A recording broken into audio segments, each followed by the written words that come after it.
We're all for a bit of craziness here at Pocket Gamer. There are too many dull games in the world not to be, but even we have our limits. Like, for example, it's nice when you've got some semblance of reason or rhyme to the things that you're doing. Superscape doesn't worry about things like that. Things like getting stuck in the level's scenery and having to shoot your way out of it. At the same time though, there's a mad freedom here, especially when you're making your own route through the game.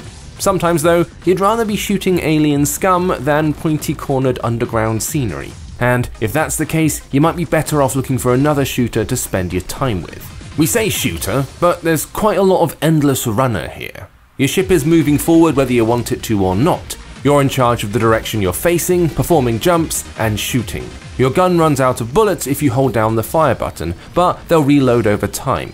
That means you need to be smart when you're shooting, making sure you're actually hitting something rather than just blatting out attacks left, right, and center. Of course, when you're stuck under the ground, that can become quite frustrating. There are times during our playthrough when we were stuck in there for quite a while, having to wait for our bullets to be restocked before we could get back out into the open sky and do what we were supposed to be doing. The controls are quite floaty, but are fine once you get to grips with them. Jumping is key, especially if you don't want to find out what the interior of the game's mountains look like. There are times when things really click and Superscape reveals what it wants to be. When you're bouncing around, twitching between enemies and trying to make sure you don't get shot, things do feel really good.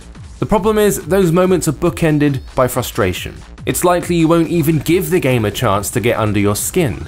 It's not exactly overwhelming when you first hit play, but it is confusing. And in the mobile market, confusion usually leads to abandonment. There's stuff that Superscape does well, and it gives you glimpses of how good it could be.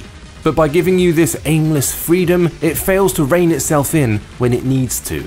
We really wanted to like Superscape, but as it stands, it's a bit too shaky to really recommend. There are moments of really good stuff, and moments where the frantic blasting comes to the fore, but then you spend 20 seconds blasting through the ground and it just gets a bit dull. This video is brought to you in association with Trybit Logic, the puzzle game about honing your coding skills to crush software bugs. Slide and combine operator panels like AND, OR, and NOT commands to transform enemy bug panels from 4 zeros to 4 ones, wiping them out for good.